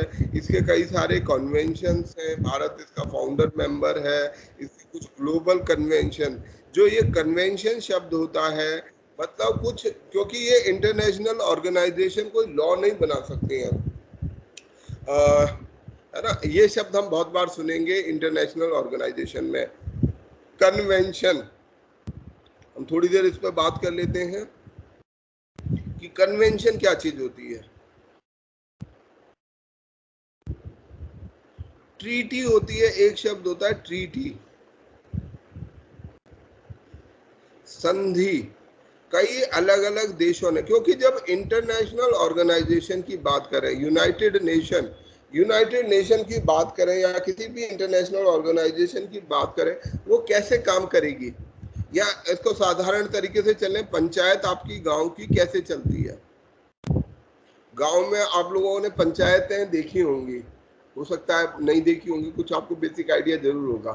पंचायत कैसे काम करती है सर? सबके एग्रीमेंट से, उसका एक लीडर होता है सबके सर। एग्रीमेंट से। हाँ, सब यहाँ महत्वपूर्ण ये है, पंचायत का कोई लॉ नहीं होता। पंचायत में अब जैसे पंचायत की आपकी किसी एक आदमी की कुछ समस्या है, दो आदमियों को कुछ झगड़ा है, वो जाते हैं पंचायत में। क्या पंचायत के पास कोई कानून की किताब होती है कि सेक्शन फलाना फलाना? नो सर, कुछ नहीं होता। तो वो कैसे झगड़े सुलझा देती है पंचायत, कैसे डिस्प्यूट रेजोल्यूशन कर पाती है? वो क्या करती है, एक आम सहमति बनाती है, एक बेसिक प्रिंसिपल ले डाउन कर देती है कि भाई ये चीज गलत है, ये चीज सही है, ये चीज करनी है, ये चीज नहीं करनी है। और जितने गांव के लोग हैं वो उस पर एग्री करते हैं कि भाई हाँ ये काम गलत है, चोरी करना गलत है, कोई चोरी नहीं करेगा। अब किसी ने चोरी करी तो पंचायत के सामने उसको रखा जाएगा, दोनों पक्ष वहां पर जाएंगे, अपनी अपनी बात करेंगे और पंचायत दोनों को सुनेगी। और जो आम सहमति से एक रूल बना हुआ है, ये रूल कहीं लिखे नहीं होते हैं, पंचायत के नियम कहीं किसी किताब में नहीं लिखे होते, पर सबको पता होते हैं। तो ये जो चीज होती है, ये जो अनरिटन रूल्स होते हैं, अनरिटन रूल्स पर एप्लीकेबल सब पर होते हैं, ये कहलाते हैं कन्वेंशंस। ऐसे ही अनरिटन रूल हमारे इंटरनेशनल ऑर्गेनाइजेशंस के होते हैं। वो कन्वेंशन जिसमें सभी लोग मिलकर ये तय कर लेते हैं कि ठीक है, हम फोर्स लेबर के खिलाफ एक कन्वेंशन, हम लोग इस कन्वेंशन में तय करते हैं कि हम ये फोर्स लेबर को अपने देश से रोकेंगे। अब सभी उस कन्वेंशन का, उस जो नियम है उसका अनुपालन करने के लिए बाध्य हो जाएंगे। और ये रूल कहीं लिखा नहीं हुआ, कन्वेंशन लिखे रहते हैं, परंतु फिर भी ये अपने म्यूचुअल एग्रीमेंट से, अगर कोई मना कर दे, कोई ये कहे कि नहीं मानता जी मैं तो, हम तो अपने देश में फोर्स लेबर करवाएंगे, तो आईएलओ के पास कोई ऐसा सिस्टम नहीं है जो उसे बाध्य कर दे कि नहीं नहीं आपने अच्छा कहा था, अब हम आपके ऊपर ही करेंगे। वो ज्यादा से ज्यादा क्या कर देगा, आईएलओ की सर्विसेज, जो आईएलओ की सेवाएं हैं वो बंद कर देगा। बाकियों को भी बोल देगा कि भैया तुम इनके साथ व्यवहार मत करो। इस चीज को गांव में क्या बोलते थे, गांव निकाला या गांव निकाला, बहिष्कार बोलते हैं सर। बाहर करना, इस टाइप का सिस्टम एक फॉलो किया जाता है कि भाई कोई आदमी बंद कर देना करता है तो सब लोग उसको क्या बोलते हैं, हुक्का पानी बंद कर देना भी कहते थे सर। बहिष्कार कहते थे हिंदी में। हुक्का पानी बंद करना। व्हाट इज हुक्का पानी बंद करना? हुक्का पानी बंद करने का मतलब ये होता है कि बाकी गांव के लोग अब उसके साथ कोई इंटरेक्शन नहीं करेंगे। वो रह वहीं रहा है पर उसके साथ कोई इंटरेक्ट नहीं करेगा, कोई उससे बात नहीं करेगा, उसे अपने शादी ब्याह में बुलाया जाएगा, उसके शादी ब्याह में जाएगा। जी, हाशियाकरण मतलब उसको बाहर निकाल देना। तो इससे क्या होता है, ये बहुत बड़ा सीरियस थ्रेट होता है किसी भी इंसान के लिए, क्योंकि जो हम लोग एक नेचुरली ह्यूमन बीइंग है, आपस में एक दूसरे के साथ, एक दूसरे के लिए बहुत सारी जरूरतों पर निर्भर करते हैं। तो आप किसी को बाहर निकाल देंगे, तो ये शक्ति होती है हमारी इंटरनेशनल ऑर्गेनाइजेशन की। दूसरी चीज ट्रीटीज भी होती है। कई बार ट्रीटी लिखित संधि है, ये संधियों पर सभी ने हस्ताक्षर किए हैं। तो अगर आपने कोई एक संधि बना ली है कि हाँ ठीक है, हम ये 150-200 लोग ये काम करेंगे, तो अब एक बार बनाने के बाद अगर आप उससे बैक ऑफ करेंगे तो आप फिर उस पनिशमेंट के या जो भी नियम बनाया जाए उसके लिए आप पर किया जाएगा। तो ऐसे ही ग्लोबल कन्वेंशंस हमारे आईएलओ और अदर जो ऑर्गेनाइजेशन है वो बनाते रहते हैं।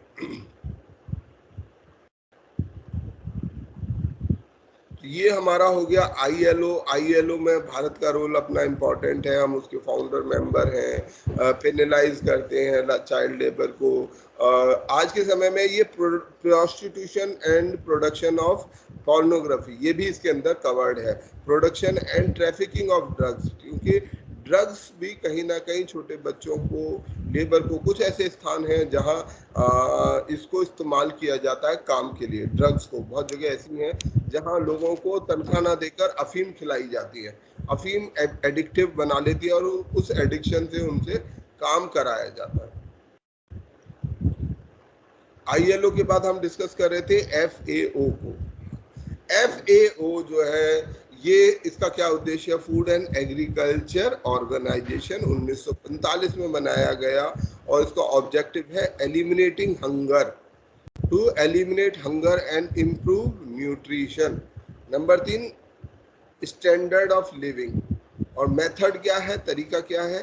Bye increasing agriculture productivity. तो ये इसके उद्देश्य है Food and Agriculture Organisation FAO के। इसका हेडक्वार्टर रोम इटली में है। हमारी दुनिया, खासतौर में 1945 की दुनिया बात करें तो इस समय पर भयंकर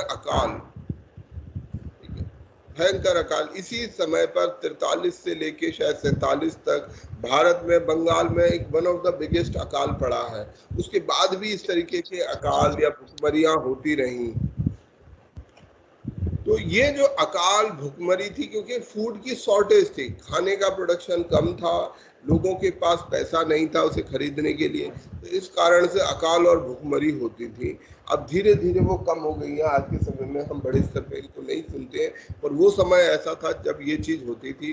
तो ये विशेष ऑर्गेनाइजेशन बनाया गया कि पूरी दुनिया में जो हंगर या भुखमरी अकाल को कम किया जाए, न्यूट्रिशन को, लोगों के पोषण को बेहतर किया जाए। भुखमरी और न्यूट्रिशन में क्या फर्क होता है? न्यूट्रिशन का मतलब कि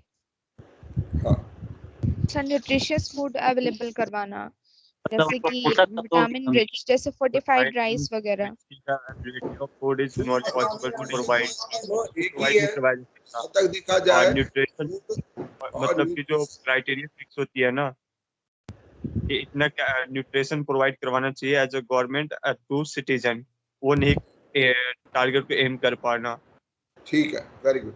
तो फूड एंड न्यूट्रिशन को समझना चाहिए।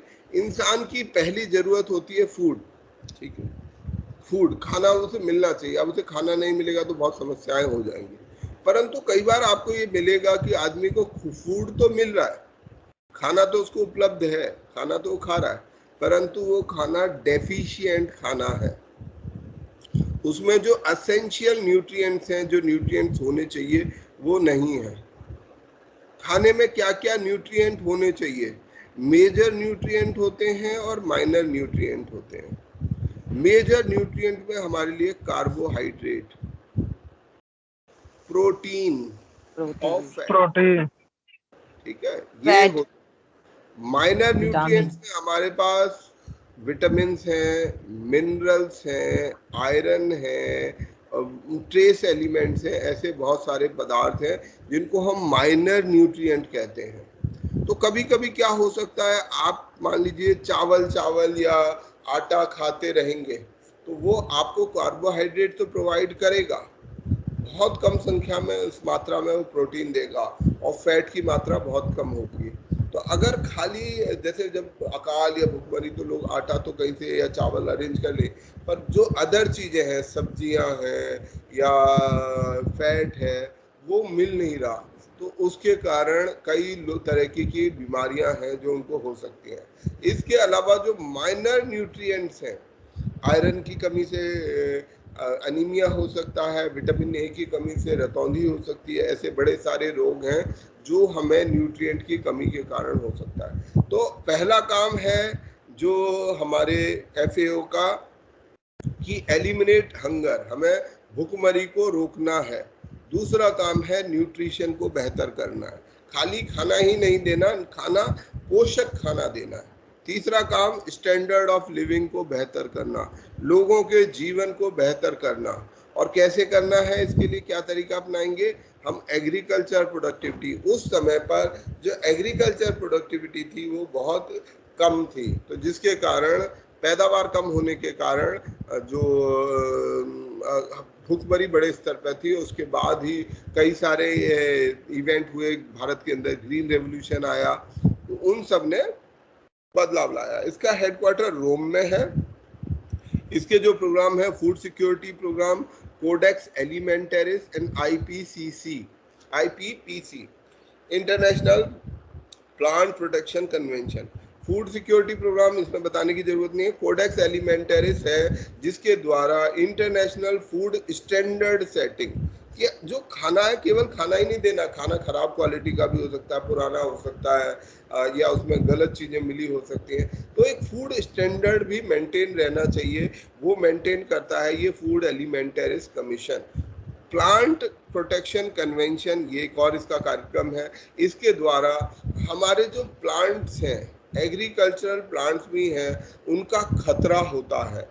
क्या खतरा होता है कि एक प्लांट जो हो सकता है वो हमने कहीं यहाँ से ग्रेन बेचा, हमने अनाज यहाँ से बाहर भेजा, अब उस अनाज के साथ साथ कुछ पेस्ट के जो जीव, जो प्लांट्स के पेस्ट होते हैं वो भी चले गए, तो वो जो पेस्ट है वो वहां पर मौजूद नहीं था, पर अब वहां पर आ जाएगा और वो वहां पर भयंकर तबाही फैला सकता है। तो ये जो प्लांट प्रोटेक्शन कन्वेंशन है, ये कोशिश करता है इस तरीके के इन्वेजिव प्लांट या पेस्टिसाइड्स को प्रसार को रोका जाए। सर हायासिंथ, हाँ जी, जैसे कि हायासिंथ, एक आपने वो कौन सी घास देखी होगी, घास नहीं जो पेड़ों पे, हाँ, बड़े का अलग अलग तरीके के पेस्ट हैं, ठीक है। कुछ ऐसे भी हैं जो एनिमल या इंसेक्ट ओरिजिन के हैं, कुछ ऐसे हैं जो प्लांट ओरिजिन के हैं, ठीक है। एक ये ग्लोब फिश इसका कार्यक्रम है जिसके अंतर्गत ये दुनिया भर के फिश मार्केट को ट्रैक करता है, ग्लोब फिश, ठीक है। तो ये सब काम करता है हमारा FAO। आगे बढ़ते हैं। FAO के बाद यूनेस्को। यूनेस्को आपको अभी जो पढ़ना है, मैं आपसे ये अपेक्षा रखूंगा कि आप शुरुआत की पढ़ाई में केवल हर ऑर्गेनाइजेशन का नाम, उसका एब्रीविएशन, उसका बेसिक काम कि वो करता क्या है, और उसकी बेसिक हिस्टोरिकल बैकग्राउंड वो याद कर लीजिए, और उसके बड़े बड़े प्रोग्राम। अभी उसकी फाइनल डिटेल में मत जाइएगा कि 2020 में FAO ने ये किया, 2019 में ये किया, है ना, ये डिटेल अभी मत पकड़िए, अभी इसको रुक जाते हैं। इस डिटेल को हम हासिल करेंगे towards the end of this course, that would be in month of Feb and March. फरवरी मार्च के महीने में जब हम करंट अफेयर करेंगे, तब उस समय हम इंटरनेशनल बॉडीज के, ऑर्गेनाइजेशन के जो उस समय के हालात हैं उनको दोबारा से पढ़ेंगे, क्योंकि अगर अभी पढ़ भी लेंगे तो क्या, साल भर का समय है, साल भर में बहुत कुछ बदलता रहेगा, तो हमारा जो पढ़ा हुआ है वो लेस यूजफुल हो जाएगा। तो यूनेस्को क्या है? United Nation Educational, Scientific and Cultural Organisation, ठीक है। यूनेस्को की फुल फॉर्म है E for education, S for scientific, C for cultural organisation. UNESCO, United Nation Educational, Scientific and Cultural Organisation. करती क्या है ये, क्या काम है इसका? Number 1, promoting peace, social justice, दूसरा काम, तीसरा काम ह्यूमन राइट्स, चौथा काम इंटरनेशनल सिक्योरिटी, ठीक है। तो ये इसके क्या क्या काम है? Promotion of peace, social justice लाना, ह्यूमन राइट्स, इंटरनेशनल सिक्योरिटी। और कैसे करना है? हर एक ऑर्गेनाइजेशन का अपना तरीका है। कोई लेबर के वेलफेयर के द्वारा ये काम कर रहा है, कोई फूड के द्वारा ये काम कर रहा है। यूनेस्को यही काम educational, science and cultural programmes के द्वारा करता है, ठीक है।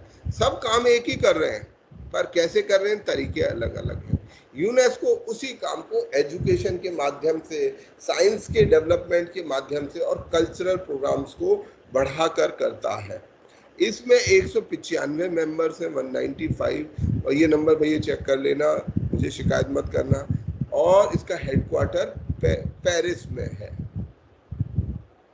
इसका हेडक्वार्टर पेरिस में है यूनेस्को का, ठीक है। और ये काम क्या कर रहा है, जैसे सेक्स एजुकेशन को प्रमोट करना, लिटरेसी शिक्षा को प्रमोट करना, क्लीन वाटर और इक्वालिटी फॉर विमेन इसको प्रमोट करना, ये सब इसके कुछ मूल काम है। अब इसके जो कुछ प्रोग्राम्स हैं, मैंने क्या क्या बोला, नंबर 1 नाम, किसी भी ऑर्गेनाइजेशन को पढ़ रहे हो उसका नाम याद रखना है, उसका एब्रीविएशन याद रखना है कि उसकी फुल फॉर्म क्या है। एब्रीविएशन इसलिए याद रखनी है कि एब्रीविएशन के अंदर ही उसका काम छुपा रहता है। UNESCO, United Nation Educational Scientific and Cultural Organisation, तो यानी कि ये ऑर्गेनाइजेशन किसके लिए काम करेगी, एजुकेशन के लिए, साइंस के लिए, कल्चर के लिए। तो इससे हमें एब्रीविएशन इसलिए याद रहनी चाहिए। इसका हेडक्वार्टर याद करना है, हेडक्वार्टर याद कर लीजिए कि कहाँ हेडक्वार्टर है, कब बनाया गया ये भी याद कर लीजिए। जनरली ये एक ही समय पर बनाए गए हैं, पर फिर भी किस वर्ष इसको बनाया गया वो याद कर लीजिए। और उसके बाद इसका इंपॉर्टेंट काम, एरिया ऑफ वर्क, इसको काम क्या करना है, एरिया ऑफ वर्क क्या है, और आखिर में इसके इंपॉर्टेंट प्रोग्राम क्या है। बड़े बड़े प्रोग्राम, हर एक ऑर्गेनाइजेशन के अपने अपने प्रोग्राम है। हमने अभी बात करी थी FAO का, उसका IPPC प्रोग्राम है, उसका प्रोग्राम हमारा वो कोडेक्स एलिमेंटरिस है, फूड सिक्योरिटी प्रोग्राम है, तो ये सब उसके कार्यक्रम है। ऐसे ही हमारे यूनेस्को का कार्यक्रम है वर्ल्ड हेरिटेज मिशन, दुनिया भर में नेचुरल और कल्चरल हेरिटेज साइट को ढूंढना, उनकी पहचान करना और उनको प्रोटेक्ट करना, ये काम करता है ये मिशन। ये आप लोगों ने सुना होगा कि वर्ल्ड हेरिटेज साइट बनाई गई है, तो वर्ल्ड हेरिटेज साइट जो बनाई जाती है वो यूनेस्को के वर्ल्ड हेरिटेज मिशन के अंतर्गत बनाई जाती है, और उसमें फिर यूनेस्को खुद डायरेक्टली नज़र रखता है कि भाई ये हेरिटेज मेंटेन हो, उसका अपना क्राइटेरिया है, उसका सिलेक्शन क्राइटेरिया होता है।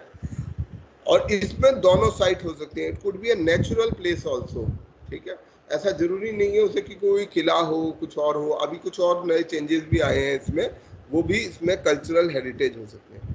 दूसरा इसका कार्यक्रम या इसकी रिपोर्ट है वो है ग्लोबल एजुकेशन मॉनिटरिंग रिपोर्ट, दुनिया भर में एजुकेशन की स्थिति क्या है। Gender parity index, gender parity क्या होता है, हमारे जो महिलाएं हैं, लिंग हैं, लिंगों के बीच में कोई भेद है, ये सबसे ज्यादा पॉपुलर भेदभाव है, सबसे ज्यादा जो होने वाला भेदभाव है वो जेंडर बेस्ड डिस्क्रिमिनेशन होता है। लगभग आधी आबादी के साथ हम डिस्क्रिमिनेट करते हैं, उनके साथ भेदभाव बरतते हैं। तो वो भेदभाव उसका स्तर कितना है या कितना नहीं। पैरिटी का मतलब होता है बराबरी, तो जितनी ज्यादा पैरिटी होगी उतना ये इंडेक्स अच्छा होगा, जितनी ज्यादा पैरिटी या बराबरी नहीं होगी उतना ये इंडेक्स पुअर होगा। तो ये इससे हमें पता चल सकता है कि किस देश में, अगर मुझे जानना है कि भारत में महिलाओं के प्रति डिस्क्रिमिनेशन की स्थिति क्या है, तो मैं क्या करूं, आप जेंडर पैरिटी इंडेक्स खोजना और बताना मुझे कल कि जेंडर पैरिटी इंडेक्स में भारत कहाँ सिचुएटेड है, भारत महिलाओं के साथ भेदभाव करने में दुनिया में कौन से नंबर पर है। इसके बाद एक और कार्यक्रम है यूनेस्को का जिसको बोलते हैं मैब प्रोग्राम या मैन एंड बायोस्फीयर प्रोग्राम। ये सर 148th रैंक है सर, 148 आउट ऑफ 156 कंट्रीज। बाप रे, इसका क्या मतलब है? 148 out no of, sir, it's 140 out of 156। अब इसका क्या मतलब है 140 आउट ऑफ 156? इसका मतलब समझा सकती हैं? सर 156 में से 140, मतलब हम इतने ज्यादा बुरे हैं कि हम पूरी दुनिया के देशों को जब रैंक किया गया तो हम जेंडर पैरिटी इतनी ज्यादा है कि हम नीचे से 140वें नंबर पे हैं। और ध्यान रखिएगा इस 156 में अफगानिस्तान भी होगा, इसमें हम जो है अफ्रीकन नेशंस होंगे जहाँ की स्थिति बहुत ज़्यादा खराब है, या और भी ऐसे देश होंगे, तो हम लगभग, अगर कभी कभी मैं इस चीज़ को लेके दुखी भी फील करता हूँ, आप भी शायद कभी इसको लेके हर्ट फील करते होंगे कि हमारा देश क्यों यहाँ पर खड़ा है, हम क्यों इतने नीचे हैं, क्यों हम ऐसे हैं, क्या हमें बेहतर नहीं होना चाहिए, क्या हमें पहले नंबर पर या कम से कम चलो 40वें नंबर पर ही हो, और क्या हम ये पैरिटी नहीं करेंगे तो हम बेहतर देश बना रहे हैं, क्या हम इनइक्वालिटी को प्रमोट नहीं कर रहे हैं, और इनइक्वालिटी अल्टीमेटली हिंसा पैदा करेगी, तो हम कर क्या रहे हैं। ये हमारा नेशनल कंसर्न, कलेक्टिव कंसर्न होना चाहिए। ये भी नहीं कि हम लोग कह के छूट जाएं, मैं कहकर बोल दूं कि भाई देखो भारत देश की बड़ी खराब स्थिति है, भारत में तो सब कुछ गलत है, और देखो कितना नीचे रैंक पर आता है। इट्स माय पर्सनल रिस्पॉन्सिबिलिटी, मैं उस देश का हिस्सा हूं, मैं उससे अलग नहीं हो सकता, ये मेरी खुद की जिम्मेदारी है। अगर मैं हमारे देश में इतनी बुरी स्थिति है तो इसके लिए मैं खुद जिम्मेदार हूँ, कोई दूसरा जिम्मेदार नहीं। जब तक हम अपने देश को ओन नहीं करेंगे, जब तक ये देश मेरा है, इस देश में कुछ भी गलत है या सही है वो मेरा है, ये नहीं कि जो देश में अच्छा हो रहा है वो तो मेरा है, जो गलत हो रहा है वो पता नहीं किसका है, उसके लिए भारत सरकार जिम्मेदार है। ऐसा नहीं होना चाहिए, ये हम सब की कलेक्टिव कंसाइंस है।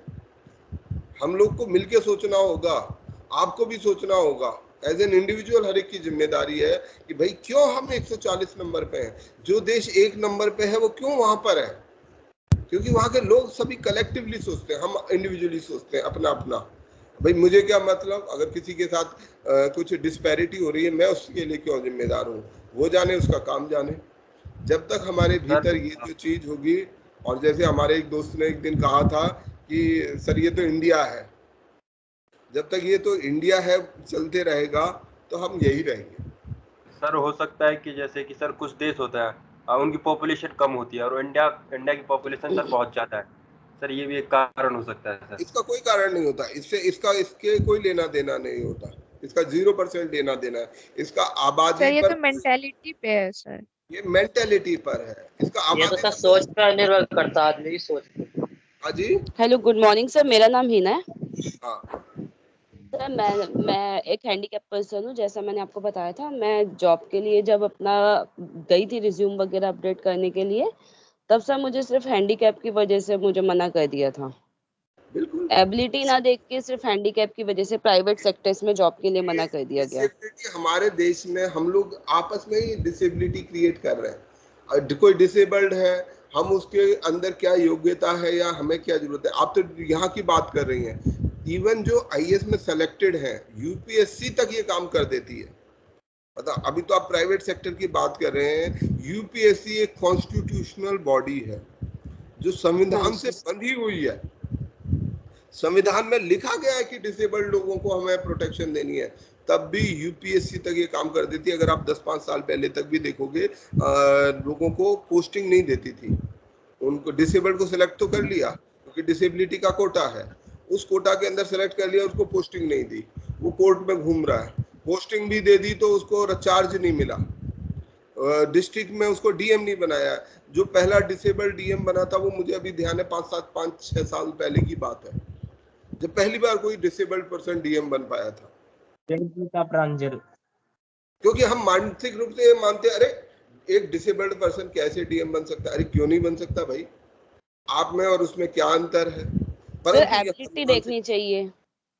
हाँ नहीं, वो हमारी मानसिकता की, इसमें एबिलिटी की बात नहीं है, ये हमारी डिसेबिलिटी है, ये आपकी डिसेबिलिटी नहीं है।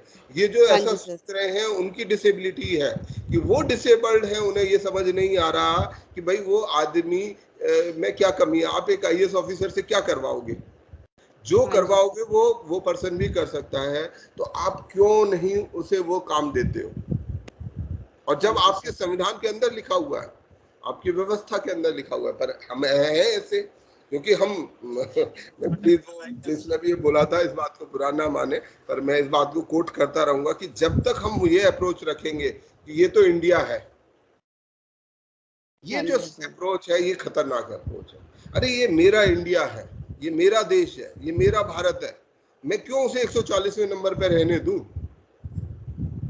मैं क्यों नहीं उसके लिए काम करूं कि वो पहले नंबर पर आया।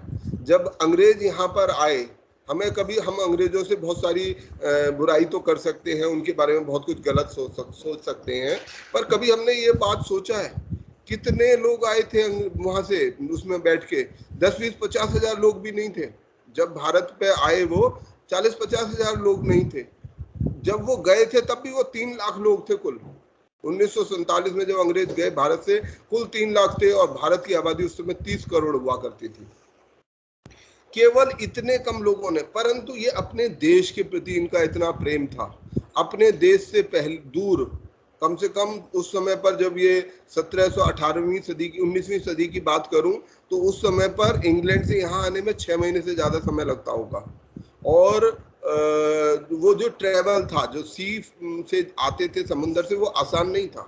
उसमें बहुत बार जहाज डूब जाते थे, मारे जाते थे। तो ये जो 6 महीने की यात्रा तो थी और बहुत मुश्किल यात्रा थी, उसके बावजूद वो यहाँ आते थे और तब भी अपने देश के बारे में सोचते थे। ये नहीं सोचते थे कि भाई हमारे देश का डेवलपमेंट कैसे हो, अगर मैं ये काम करूंगा इससे मेरे देश को फायदा होगा। हम ऐसा नहीं सोचते। हम कलेक्टिवली ये बात नहीं सोच पाते हैं कि भाई मेरे देश का किस चीज में फायदा है, मैं अपने देश को क्यों ना बनाऊं, मैं कैसे अपने देश को और बेहतर करूं, मेरा देश क्यों नहीं नंबर 1 बने। तो ये अप्रोच हम सबको लेनी चाहिए, करनी चाहिए, अपने से भी सवाल पूछना चाहिए। और इसमें मैं बहुत जरूरी ये मानता हूँ, भारत देश के अंदर एक बहुत बड़ी कमी है, हम लोगों के अंदर एक बहुत बड़ी कमी है। हम लोग अपने अधिकार के लिए तो बहुत ज्यादा उत्साहित हैं कि सर मुझे ये नहीं मिला, मेरे साथ वहां पर गलत हो गया, वो गलत हो गया, ऐसा हो गया, वैसा हो गया। ठीक बात है, बिल्कुल सही है, राइट टू इक्वलिटी होना चाहिए, जितने फंडामेंटल राइट्स हैं वो मिलने चाहिए। पर अगर मैं पूछूं कि आप में से कितने लोगों को अपनी फंडामेंटल ड्यूटीज याद है, या आप हर दुनिया में पूछिए, किसी के ऊपर जरा सा कुछ भेदभाव हो जाए वो आदमी बड़ा कष्ट में आ जाता है। और उससे पूछिए कि साहब आप जो फंडामेंटल ड्यूटीज हैं आर्टिकल 51A में आपने पढ़ी भी है, आपको पता है कि उसमें क्या लिखा हुआ है, आप उसमें से किसके लिए काम कर रहे हैं। नहीं ठीक है, मैं आपकी बात नहीं कर रहा हूँ, मैं एक एवरेज पर्सन की बात कर रहा हूँ, एक औसत आदमी की, औसत इंसान की। तो हमारी बराबर जिम्मेदारी भी है। ऐसा नहीं कि हम ये सोचें कि नहीं सब अधिकार हैं। जब हम जिम्मेदारियों का वहन करेंगे और उनको लेके चलेंगे, ये देश मुझे पढ़ाएगा, मैं इस देश को पढ़ाऊंगा। ये जब अप्रोच हमारे पास आ जाएगी, हमारी सारी समस्याएं कट जाएंगी। हम लोग जब तक ये सोचते रहेंगे ना कि भाई भारत सरकार ने ये नहीं किया, सरकार ये काम नहीं कर रही, सरकार वो काम नहीं कर रही, सरकार ऐसे गलत कर रही है, सरकार वैसे गलत कर रही है, ये खतरनाक अप्रोच है। सरकार आपको, या सरकार या राजनीतिक दल तो आपको इस्तेमाल कर रहे हैं, वो आपको नए नए ड्रीम दिखाएंगे और कभी उनको पूरा नहीं करेंगे।